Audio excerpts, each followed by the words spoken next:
इसलिए ये कहावत वहाँ पे चली कि चौधर डूबी काश ना जा निकली दनकौर। आगे बढ़ते हुए हम दिल्ली और जो भटनेर रियासत दिल्ली के आसपास बसी, उसके बारे में थोड़ा बताइए हमें। दिल्ली के दक्षिण पूर्व में जो आज का दादरी, सिकंदराबाद, दनकौर का जो क्षेत्र है, और ये क्षेत्र जो है कभी भटनेर के नाम से जो है जाना जाता रहा है। कौन सी सदी में सर ये था?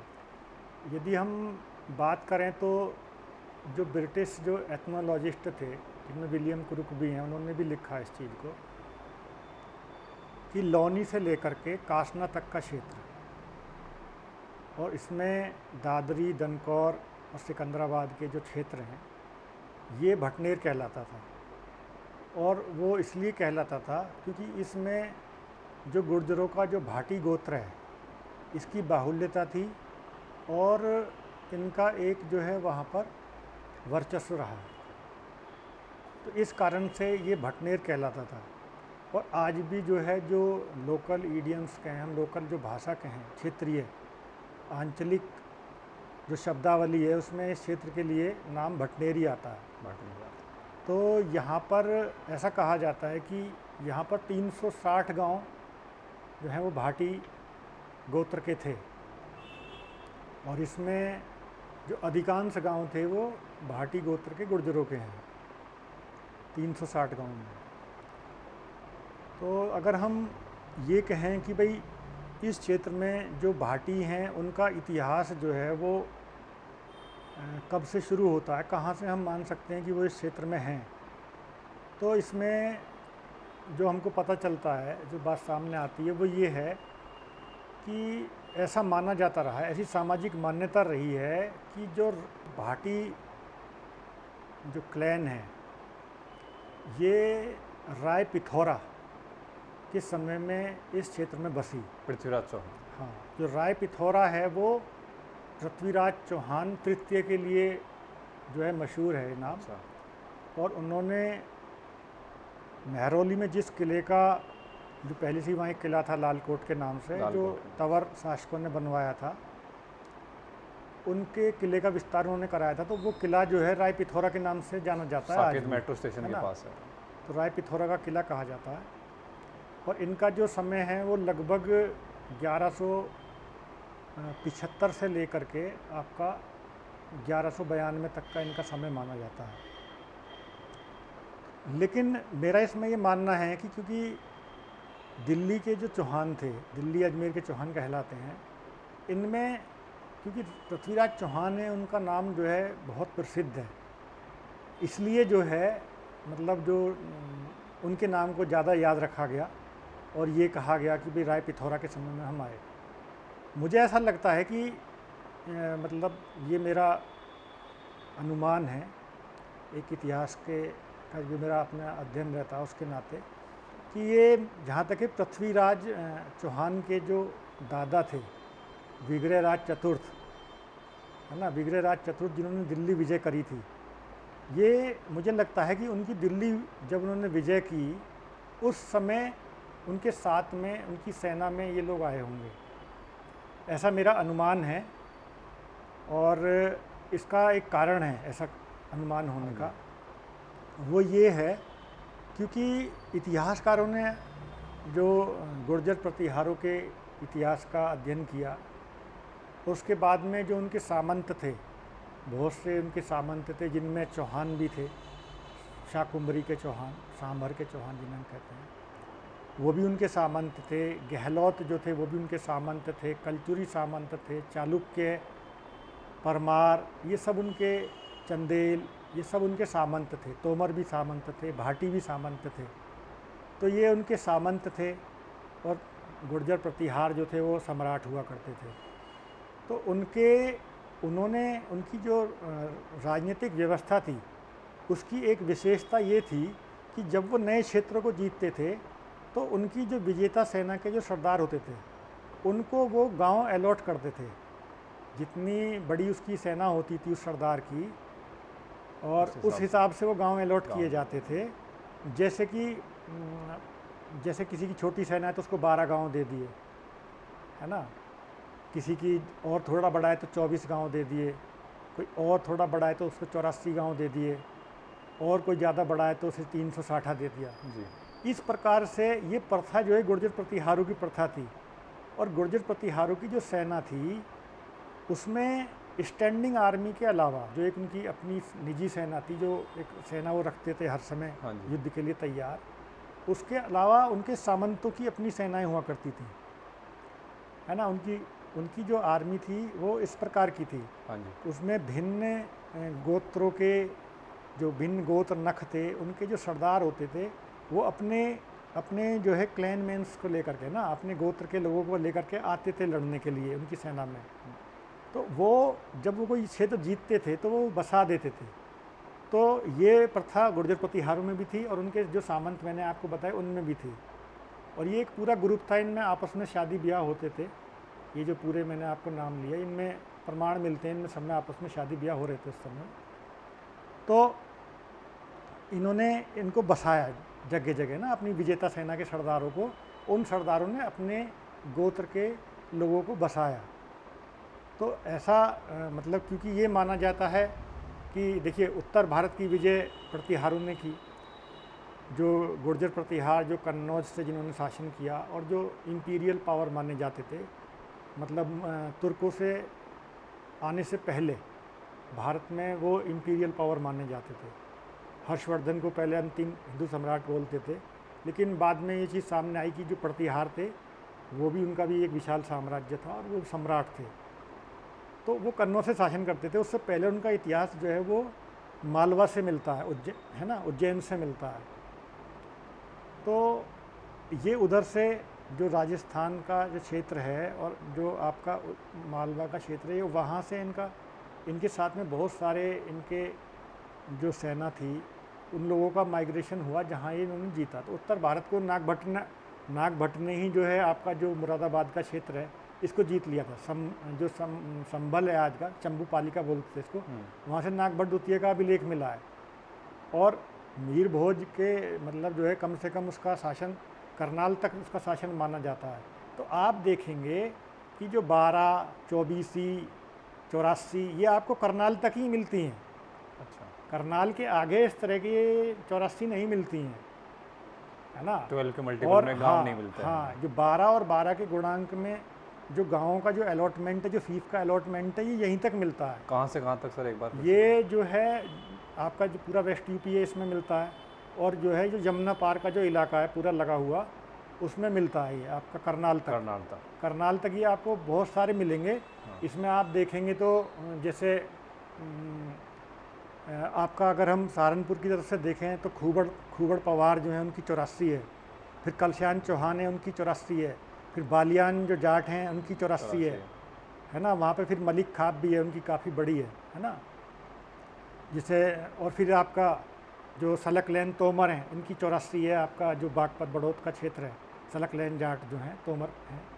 और इसी प्रकार से आपके जो सहारनपुर में ही जो बटार हैं उनकी जो है बावनी कहलाती है, वो वहाँ पर है। ये मतलब मैं समझता हूँ पूर्व में 60 रही होगी, ये छोटा हो किसी वजह से 8 गांव मतलब जो है इनसे किसी तरीके से कम हो गए होंगे कालांतर में, तो वो बावनी कहलाती है आज। इसी तरीके से वहाँ तोमरों का भी 12 है, जो धुली हैं उनका 12 है, राठी हैं उनकी 24 है वहाँ पर। हाँ जी। आपका सहारनपुर में। और आप इधर आएंगे तो आपका लौनी क्षेत्र में कसानों का 12 है, बैंसलों का 12 है, दोनों मिलाकर के 24 कहलाते हैं। इसी प्रकार से मेरठ के क्षेत्र में चपरानों के और डाहलिया इनके मिलाकर के 12 है। मेरठ के पास में जहाँ के अमर शहीद धन सिंह कोतवाल पांचली के थे वो उस 12 से ही बिलोंग करते थे। इसी प्रकार से मेरठ क्षेत्र में बैंसलों का एक 12 है, और जो आपका मेरठ के बिल्कुल निकट लगा हुआ आपका भड़ानों का 12 है, भड़ाना। और तोमर जो राजपूत हैं उनका मेरठ में 12 है, मेरठ से लगा हुआ है गढ़ रोड पे। इसी प्रकार से राजपूतों की 24 है आपके ये आपका सरदना क्षेत्र में। उस 24 में मतलब 23 गांव राजपूतों के हैं, एक जो है गुजरों का गांव भी दादरी भी उसमें लगता है, मिल कर के वो 24 कहलाता है। तो ये तो अगर हम वेस्ट यूपी की बात करें, बुलंदशहर में जो है कपासिया है, उनके 12 गांव हैं। हाँ जी। इसी तरीके से यदि उधर चले जाते हैं तो फिर खोकर हैं, आपके छोकर हैं, उनकी 24 हैं, मेहम की 24 है, जाटों की, और दिल्ली में सर किस है किस ना। का इधर अगर हम दिल्ली में आते हैं, जो डेढ़ा हैं, उनके है ना, डेढ़ा है, उनकी 24 है, जो आपकी यमुना के क्षेत्र में यमुना के क्षेत्र है में। ना। इसी तरीके से जो तंवर हैं, उनके 8 गांव दिल्ली में पड़ते हैं और 4 गांव वहीं निकटवर्ती पड़ते हैं, हाँ जो आपके हरियाणा में लगते हैं। लगता है। तो वो उनका एक 12 है, जो आपका महरौली क्षेत्र हाँ जी।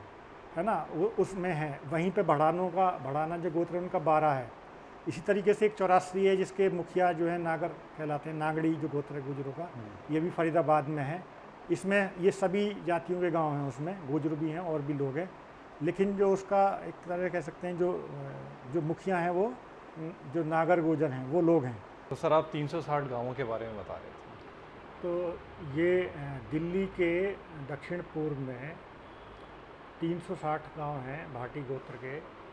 तो ये माना जाता है कि ये राय पिथौरा के समय पे आए, और ज़्यादा उचित ये लगता है कि जब उनके दादा विग्रहराज चतुर्थ ने दिल्ली को विजय किया होगा, तो ये उस समय आए होंगे। और उस समय जो उनकी सेना में जो भाटी सरदार होगा, सेनापति होगा कोई, उसको ये गांव जो हैं 360 दिए गए, क्योंकि उसके पास में बहुत सारे अपने कुल गोत्र के सैनिक होंगे। उनकी संख्या को ध्यान में रखते हुए ये जो है 360 गांव दिए गए होंगे। तो इनमें जैसा मैंने आपको बताया कि 12, 24, 60, 84, 360 जितने सैनिक होते थे, उसके अनुपात में संभवतः दिए गए थे। और ये राजस्व की एक इकाई जैसे थे। ये एक राजस्व की इकाई थे, वहाँ से लगान लिया जाता था, और जो खर्चा आता था वो काट करके फिर जो बड़ा शासक होता था उसके पास में दे दिया जाता था। तो ये इस प्रकार से है। तो मैं ये मानता हूँ कि ये उसी समय जो है यहाँ पर भाटी आए होंगे, तो उसी समय के कुछ समय बाद ये भटनेर कहलाने लगा हुआ, क्योंकि ये एक बहुत बड़ा एरिया बैठता 360 गांव का, और बड़ी आबादी थी।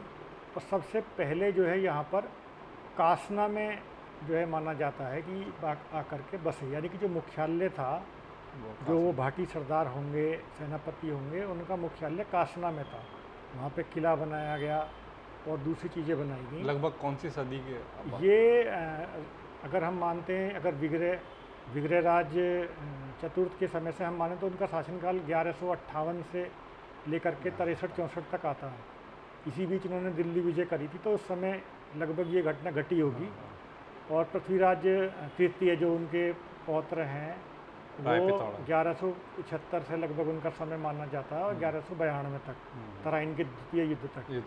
तो हालांकि राय पिथौरा का नाम लिया जाता है क्षेत्र में, लेकिन हो सकता है कि क्योंकि उनके दादा ने उनको विजय किया था, तो उसी समय ये दी गई होगी फीस, ऐसा मेरे को लगता है। तो ये मतलब कुल मिलाकर के ये है कि जब अजमेर से दिल्ली की तरफ चौहान आए, उनके साथ में ये लोग आए हैं, ये बात निकल के आती है इसमें। कासना में इन्होंने फिर अपना राज्य स्थापित, और कासना में इन्होंने मुख्यालय बनाया, और वहाँ से जो है इस 360 गाँव की जो उनका था, वहाँ से वो एक प्रकार से शासन संचालित होता था। और इसमें हम ये देखते हैं कि मुख्य रूप से हम देखते हैं तो इसमें आज जो है 2 27 बहुत प्रसिद्ध हैं। एक चीती जिसका मुख्यालय है, और एक जो है एक 27 जिसका देवता गांव है, वो उसका मुख्यालय है। तो ये भटनेर में 2 प्रसिद्ध 27 भी हैं। और इसके साथ ही कुछ गांव यहाँ पे जो हैं वो भाटी राजपूतों के भी हैं। अगर हम वर्तमान स्थिति को देखते हैं, तो इसमें जो घोड़ी बछेड़ा गांव है, वो राजपूतों का प्रसिद्ध गांव है।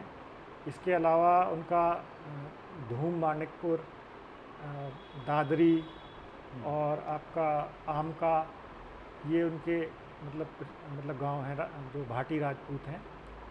और बहुत भाईचारा माना जाता है गुजरों में, और गुजर भाटी और जो राजपूत भाटी हैं, वो यही मानते हैं कि वो मतलब एक ही हैं, वो बोलते हैं, और बड़े भाईचारे से इस क्षेत्र में रहते हैं। इसके अलावा 5 गांव ऐसे हैं जो भाटी राजपूतों के जो मुस्लिम हैं।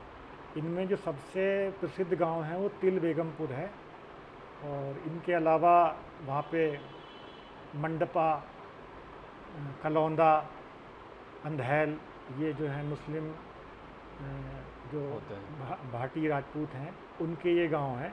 तो कुल मिलाकर के ये है कि जो भटनेर है इसके अंदर 3 तरह के मतलब भाटी हैं, जो मूलतः एक ही मानते हैं। वैसे वो कोई भी ये नहीं मानता कि वो अलग हैं, और बहुत अच्छा भाईचारा हमारे बीच में है वहाँ पे सभी लोगों में। तो अधिकांश गांव जो हैं वो आपके जो भाटी गुर्जर हैं उनके हैं, और 10 गांव जिनमें 5-5 गांव जो है मुस्लिम और हिंदू राजपूत भाटियों के हैं। तो ये अगर हम वर्तमान स्थिति को देखते हैं। तो सर ये किसने स्थापित किया था उस समय? अच्छा, इस विषय में एक और जो मिथक जो चलता है वो ये चलता है कि राव कौशल, राव कौशल। उनका ये नाम आता है कि वो मतलब आए थे जैसलमेर की तरफ से। ऐसे ही भी कुछ लोगों की मान्यता है, लेकिन एक इतिहास प्रेमी हैं, इतिहास में बहुत दिलचस्पी लेने वाले हैं, सूफ़ी मोहम्मद यामीन दादरवी तवर गोत्र के, वो मुस्लिम राजपूत हैं। उन्होंने एक पुस्तक लिखी है भटनेर की गौरव गाथा। तो उसमें वो ये कहते हैं कि जो राव कौशल थे ये अलाउद्दीन खिलजी के समकालीन थे। अच्छा। अलाउद्दीन खिलजी का जो समय है इतिहास में वो 1296 से लेकर के 1316 ईस्वी तक का है। तो दिल्ली का सुल्तान था खिलजी वंश दिल्ली का। सुल्तान। और उसमें ये आता है कि कोई टकराव जो है राव कौशल, वो ये कहते हैं उनका टकराव हुआ राव कौशल का उनसे, जो कि कासना के थे। और उसके बाद में मतलब राव कौशल जो हैं वो उनके जो वंशज हैं वो तिल बेगमपुर गांव में बस गए, जो कि आज जो है मुस्लिम भाटी राजपूतों का गांव है। तो वो उसमें जाकर के बस गए। तो ये वो कहते हैं। यदि देखिए होता क्या है कि जो अगर कोई लिखित इतिहास रहता है तो लंबे समय तक सुरक्षित रहता है, लेकिन जो मिथक होते हैं क्षेत्र में या मौखिक और जो मौखिक परंपराएं जो चलती हैं, उनमें क्या होता है कि चीज़ें वक्त के साथ में उनमें भूल पड़ जाती हैं, चीज़ें जुड़ जाती हैं। तो मुझे ऐसा लगता है, जो मतलब मेरा है, क्योंकि राय पिथौरा के समय में आए, ये एक बहुत प्रबल विचारधारा है ये भी, और जो बहुत ही लॉजिकल है। लॉजिकल इसलिए है वो, मैं उसका पक्ष इसलिए लेता हूँ क्योंकि 360 गांव कोई अपने शासन में ही दे सकता है ना। सही बात है। अगर राव कौशल अलाउद्दीन खिलजी के समय के हैं, जब खिलजी सुल्तान है, तो 360 कहाँ से मिलेगा? नहीं मिलेगा। 360 तो कोई अपना जो मानता होगा वो देगा। तो चौहान जो शासक थे, जो अजमेर के शासक थे, दिल्ली उन्होंने जीती। दिल्ली जीतने के बाद में उन्होंने अपने किसी सरदार को, अपने सेनापति को दिए हैं, ये ज़्यादा तर्कपूर्ण है जी। तो ये बात ज़्यादा तर्कपूर्ण है, और वो बात है 12वीं शताब्दी के अंत की आकर के ना, जो उसका सेकंड हाफ है उसकी बात है। और ये जो बात आती है ये 13वीं शताब्दी पर आ गई उसके, है ना। तो उसमें ज़्यादा मेरे को ये जो ज़्यादा लॉजिकल है वो यही है कि राय पिथौरा के समय में, चौहानों के दिल्ली विजय के समय में हम ये भाटी यहाँ पे आए। और राव कौशल ऐसा संभव है, जो संभावना बनती है वो इसलिए एक और ये बनती है कि हो सकता है कि राव कौशल जो है किसी सेकंड जो भाटियों का माइग्रेशन है, शायद उन्होंने उसको लीड किया। वो मैं क्यों कह रहा हूँ, उसके पीछे एक ऐतिहासिक वजह है, ठीक है ना। क्योंकि जब हम बहुत पुरानी बात करते हैं जिसका कोई लिखित इतिहास नहीं है, तो हमें बहुत तथ्यों को चुनना पड़ता है और उनके आधार पर निष्कर्ष निकालने पड़ते हैं, ठीक है ना। उसमें इसलिए सभी इतिहासकार पुरानी बातों को थोड़ा इफ और बट में वो जाते हैं, संभावनाओं की बात उसमें की जाती है जी। तो इसमें जो राव कौशल, उसी समय में हम देखते हैं अलाउद्दीन खिलजी के समय में जैसलमेर का साका प्रसिद्ध है। हाँ। जैसलमेर को उन्होंने, जैसलमेर विजय का अलाउद्दीन खिलजी ने प्रयास किया था। और जैसलमेर जो है वो भाटियों का एक गढ़ है, बहुत पुराना है ना। और मतलब जो वहाँ पर जो है 2.5 साका जैसलमेर का प्रसिद्ध है, उसमें जो पहला साका है वो अलाउद्दीन खिलजी के समय का है। अच्छा। है ना। तो उस समय ये पहला साका हुआ, तो ये भी संभावना है कि उस समय जो वो युद्ध हुआ, उस साके के परिणाम स्वरूप जो वहाँ पे योद्धा बच गए, जो लोग बचे, उनमें से कोई कुछ एक ग्रुप जो है वो इधर की तरफ आया दिल्ली हो, की तरफ आ गए। कि उन्हें उनकी जानकारी में रहा होगा कि भाई वहाँ भी हमारे भाटी कुल के गोत्र के लोग हैं, हैं। तो हो सकता है वो आए हों। आए हों। तो राव कौशल के नेतृत्व में संभव है कि ये सेकंड माइग्रेशन हुआ है, ये इस बात की संभावना बनती है। हाँ जी। या ये भी एक संभव है कि जिस प्रकार से वहाँ पे भाटियों से संघर्ष हुआ जैसलमेर में और पहला साका हुआ अलाउद्दीन खिलजी के समय में, हो सकता है कि उस समय भी यहाँ पे भाटियों के साथ में उसका युद्ध हुआ हो, क्योंकि दोनों कुल एक थे और दोनों में संपर्क भी हम मान सकते हैं कि रहा होगा। इतनी दूर वो जगह नहीं है कि संपर्क दूर पूरी तरह टूट गया होगा, है ना। 1000 तो किलोमीटर। है ना, वो एक संपर्क कहीं ना कहीं रहा होगा, सूचनाएं रही होंगी। तो हो सकता है कि उस समय अलाउद्दीन खिलजी ने कासना पे भी हमला किया हो और उस समय फिर ये जो है तिल बेगमपुर में जा कर के उनके वंशज बसे हों। तो ये जो है मेरे को मतलब ज़्यादा उचित और मतलब जो है तर्कसंगत बात लगती है जी। कि या तो ये सेकंड माइग्रेशन है उनके समय में जो जैसलमेर में पहला साका हुआ, हाँ। या ये संभव है कि जब वहाँ युद्ध हुआ पहला साका हुआ उसी समय यहाँ भी लड़ाई हुई यहाँ भी लड़ाई और यहाँ से फिर वो कासना से निकल करके वो वहाँ चले गए तिल बेगमपुर। तो ये जो है मेरा इसमें कहना है। तो उसके आगे सर फिर किसने संभाला इसको? देखिए यहाँ पे जो अगर हम बात करें कि भाई क्या पोजीशन भाटियों की रही, भाई एक तो हम ले लेते हैं पोजीशन राय पिथौरा के समय की। हाँ। ठीक है, राय पिथौरा के समय में यहाँ हाँ। पे हम मान सकते हैं कि 360 उन्होंने ही दिया है हमको हाँ, ना। हाँ, और मतलब जो अजमेर दिल्ली के चौहान है उनका दिया हुआ 360 है। हाँ जी। दूसरा जो है हम ये मान सकते हैं कि भाई जो अलाउद्दीन खिलजी के समय में एक कुछ ना कुछ तो मतलब यहाँ पे घटी संघर्ष थी। हुआ है हाँ। आपस में, और मतलब हम इतने शक्तिशाली थे यहाँ पे भाटी कि मतलब अलाउद्दीन खिलजी को मतलब उसमें हमारे सामने आना पड़ा, है ना। तीसरा हम ये देखते हैं कि जो अकबर के समय में अबुल फजल उनके दरबारी हुआ करते थे, उन्होंने अकबरनामा किताब लिखी। उसके 3 वॉल्यूम है, जो तीसरा वॉल्यूम है वो आइन अकबरी कहलाता है। और आइन अकबरी में ये 1590 के आसपास पुस्तक लिखी गई थी। तो उस समय जो पूरा जो मुग़ल साम्राज्य था उसका एक सांख्यिकीय डाटा भी जो है हमें उसमें देखने को मिलता है। उसमें भू राजस्व की कौन कौन सी कितने सूबे थे, उन सूबों में कितने ज़िले थे, उन ज़िलों के अंदर कौन कौन से परगने, यानी कि उसे महल कहा जाता था परगनों को ना, कितने महल थे, ये डेटा भी हमको उसमें मिलता है। और इसे कई बार ये भी कहा जाता है कि भाई ये गजेटियर की तरह है पूरी तरह ना, जो आइन अकबरी है। तो इसमें हम ये देखते हैं कि जो दिल्ली सूबा है उस समय जब अकबर ने शुरुआत में सूबे बांटे थे तो 12 सूबे थे, है ना, दिल्ली में मुग़ल साम्राज्य में। बाद में जब उसका साम्राज्य विस्तार हुआ तो 15 हो गए। तो उसमें एक दिल्ली सूबा था। और जो ये क्षेत्र है जो जिसको हम भटनेर के नाम से जानते हैं, जिसमें 360 था, यानी कि लौनी से लेके कासना का क्षेत्र और दादरी, सिकंदराबाद और दनकौर का जो ये पूरा एरिया है, इसमें हम ये देखते हैं कि ये दिल्ली सूबे के अंतर्गत था। और उसमें जो दिल्ली सूबे में भी जो दिल्ली सरकार थी, यानी कि दिल्ली ज़िला, उसके अंतर्गत था ये। आज तो ये एरिया दिल्ली का सैटेलाइट कहलाता ही है, लेकिन उस समय भी ये दिल्ली सूबे की दिल्ली सरकार के अंतर्गत आता था। और इसमें 4 महल पड़ते थे, 4 परगना थे। एक परगना जो है कासना था, एक आपका दनकौर, एक सिकंदराबाद और चौथा तिल बेगमपुर। ये 4 परगने मुग़ल साम्राज्य के समय में थे। अब इसमें जो भाटी गुर्जर हैं उनका आधिपत्य उस समय भी था। ये जो है आइन अकबरी के रिकॉर्ड से सिद्ध होता है, क्योंकि जो कासना परगना है उसमें रिकॉर्ड के अनुसार 1,04,000 बीघा ज़मीन कासना परगना के अंदर थी, जिसमें 15,22,000 दाम उस समय एक मॉनिटरी इकाई थी, मतलब एक ना मुद्रा की इकाई थी, जो आज भी दाम चलता, कितने दाम है ना। तो वो दाम 15,22,000 दाम जो है उसका राजस्व होता था। और उसमें लिखा है कि जो उसका जमींदार था वो गुर्जर था।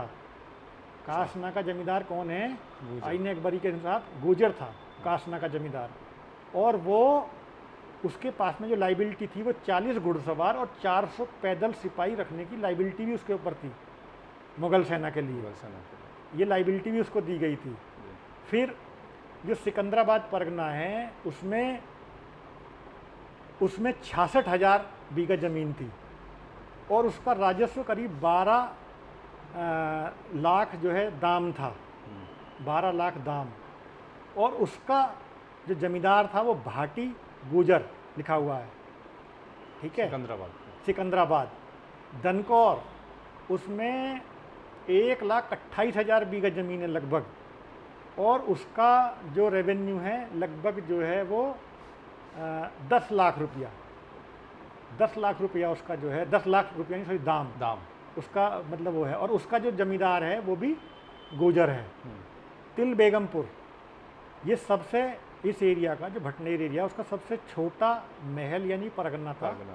इसमें लगभग जो है 12,000 करीब जो है मतलब ज़मीन थी और 12,000 बीघा, और 4.25 लाख इसका राजस्व था। जो जमींदार है उसकी जाति नहीं लिखी हुई है। जो H.S. जैरेट हैं जिन्होंने इसका ट्रांसलेशन किया है ने अकबरी का, उनका जो अनुवाद मौजूद है अंग्रेजी में, उसमें जाति नहीं लिखी है तिल बेगमपुर परगना की या महल का, कौन उसका जमींदार है। तो ये पूरा डेटा है जो ये साबित करता है कि जो भटनेर का जो पूरा एरिया था उसमें जो 3 बड़े परगने हैं उनमें स्पष्ट रूप से लिखा हुआ है कि जमींदार गुजर थे, है ना। तो और भाटी भी थे, है ना, और जो सिकंदराबाद है उसमें भाटी भी लिखा है ना। बाकी में गुजर लिखा है, इसमें भाटी लिखा है, भाटी भी लिखा है शब्द। तो कासना ऑब्वियसली भाटी गुजरों का गांव भी है, क्षेत्र भी है ना। तो ये हम जो है ये हम कह सकते हैं कि भाई मुग़ल टाइम में भी यहाँ पर ऐसा नहीं है कि पृथ्वीराज चौहान के मतलब जो है जब हम दिल्ली हार गए हैं कि उसके बाद में हमारा पूर्णतः पतन हो गया। अलाउद्दीन खिलजी से भी संघर्ष के बाद में हमारी शक्ति बची रही और हम जो है यहाँ पे मतलब जो 4 महल थे इस क्षेत्र में उनके हमारा जो है उसमें वर्चस्व और आधिपत्य रहा है। तो ये बात जो है इस रिकॉर्ड से मतलब एकदम सिद्ध होती है। फिर यदि हम उसके बाद में आते हैं तो फिर हमें जो इतिहास मिलता है वो ये मिलता है इस क्षेत्र में कि जो इस क्षेत्र में जो गुजर हैं, भाटी तो नहीं लेकिन गुजरों का आधिपत्य का एक और प्रमाण मिलता है। वो ये है कि जो भरतपुर राज्य था, जब उसने अपना विस्तार किया, भरतपुर राज्य एक जाट राज्य है, जाट राज्य था जो राजस्थान का जो उत्तर पूर्वी जो क्षेत्र है वहाँ उसका मूल था। उसने जब इधर को विस्तार किया तो वो अलीगढ़ का जो सूबा था उसका, जो कोयल कहलाती थी उस समय जगह, कोयल का जो सूबेदार था वो चंदू गुजर था, चंदू गुजर था। और इस चंदू गुजर का संघर्ष जो है जब वहाँ पे जो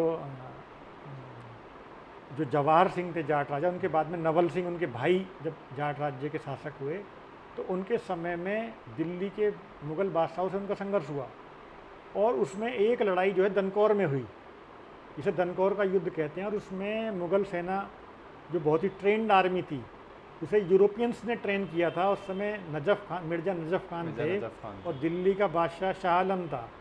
उनके समय में नजफ़ खान ने बहुत युद्ध जीते, मुग़लों की प्रतिष्ठा को जो खो रही थी लगातार उसको दोबारा से स्थापित करने की कोशिश की। तो उन्होंने जो है यूरोपियंस को रखा आर्मी को ट्रेन करने के लिए।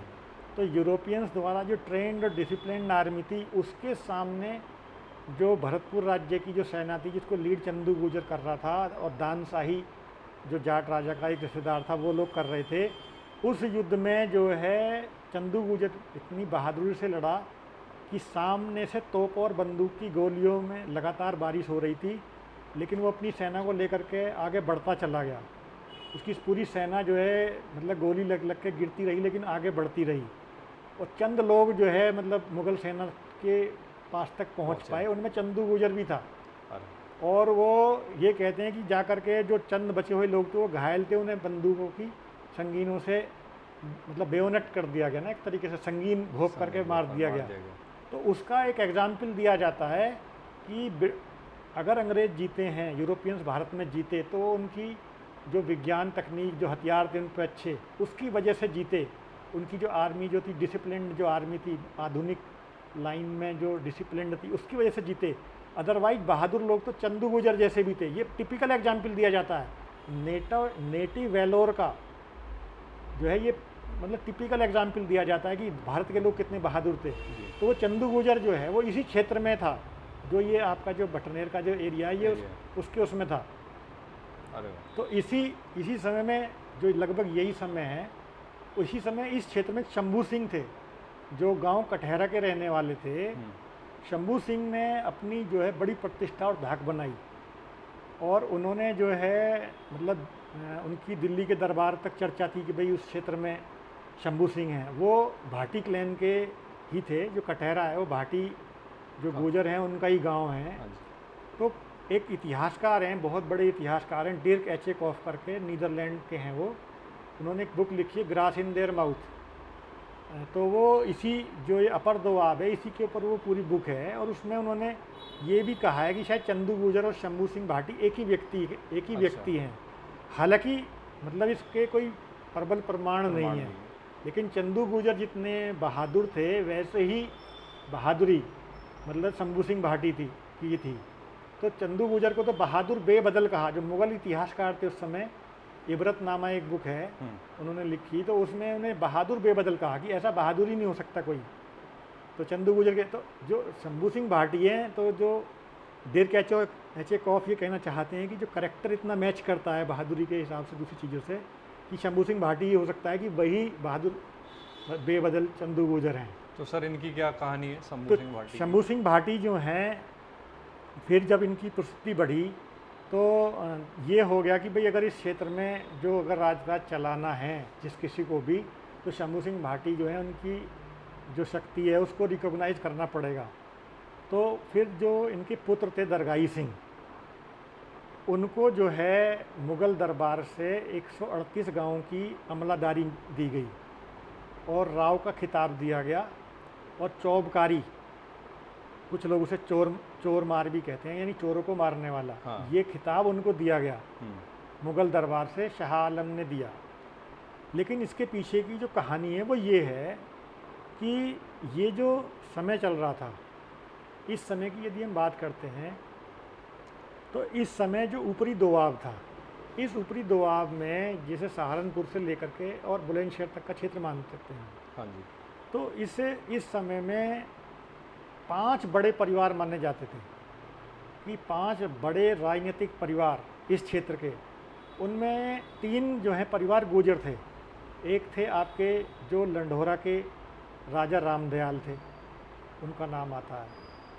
ये 1803 की बात मैं कर रहा हूँ, जिस समय अंग्रेज़ों ने इस क्षेत्र को मतलब अपने अधिकार क्षेत्र में लिया क्योंकि मतलब मुग़लों के बाद में, मैं अभी आपको बताऊंगा, मुग़लों के बाद में यहाँ मराठों का आधिपत्य हो गया था, और मराठों के महादजी सिंधिया के साथ में अंग्रेज़ों का युद्ध हुआ था, और उस युद्ध में मराठों के हारने की वजह से एक संधि हुई थी, सुरजी अर्जुन गांव की संधि।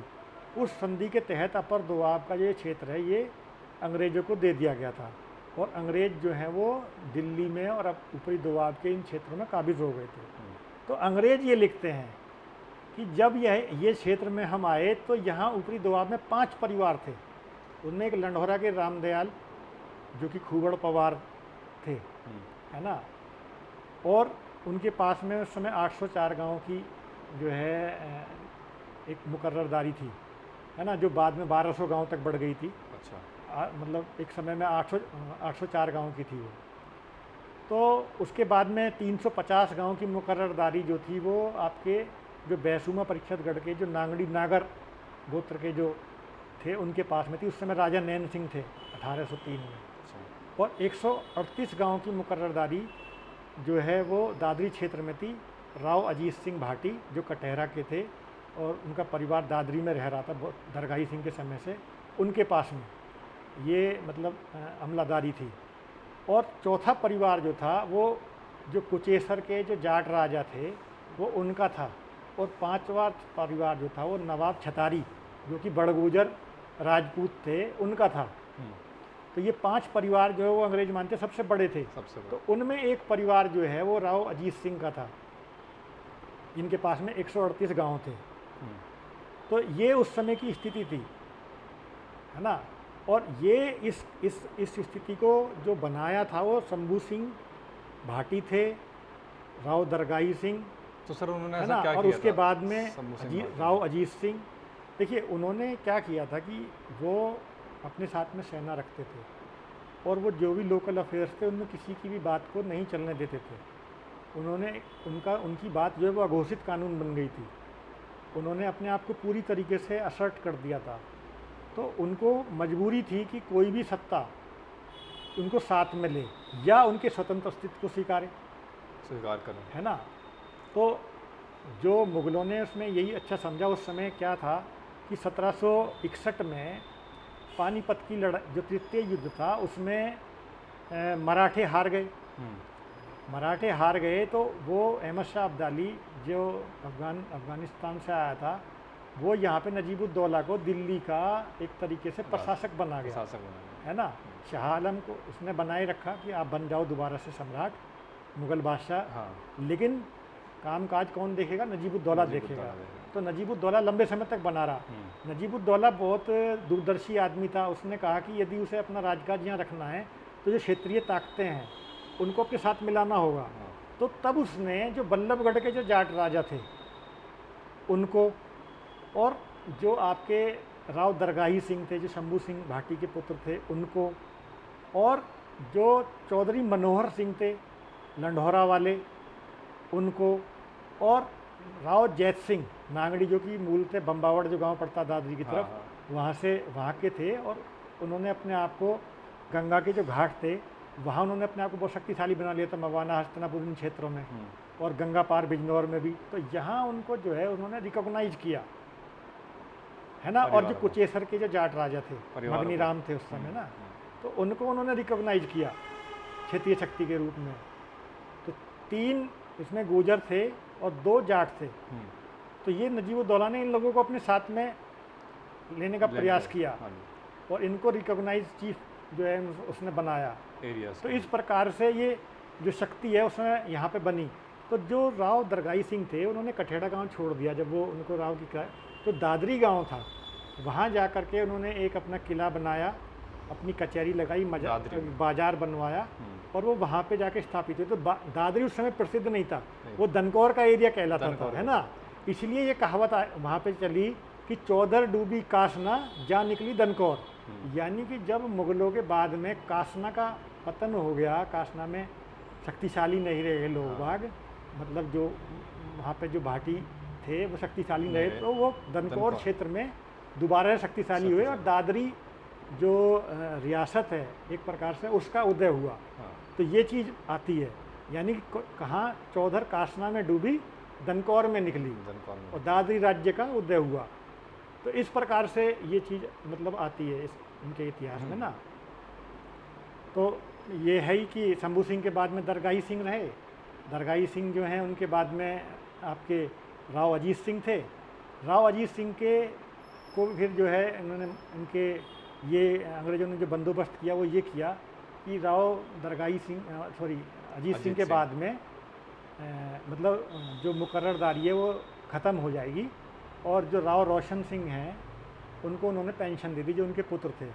तो इस बात से जो है एक मतलब क्षेत्र में आक्रोश था। खुद जो मतलब ये परिवार था जो एक जैसे वो सबके साथ कर रहे थे, है ना, उस समय हाँ राजनीतिक परिवार था, उसमें भी रोष था। और जो क्षेत्र की जो जनता थी जो अपने आप को आइडेंटिफाई करती थी ना उनके साथ में, क्योंकि वो उनके आसपास राजा रहते हैं तो ज़्यादा आइडेंटिफाई कर पाते थे। कुल गोत्र के लोग थे। भारत में देखिए, भारत में शुरू से ही जो स्टेट सिस्टम जो है वो किसानों से ही लोग राजा बने हैं।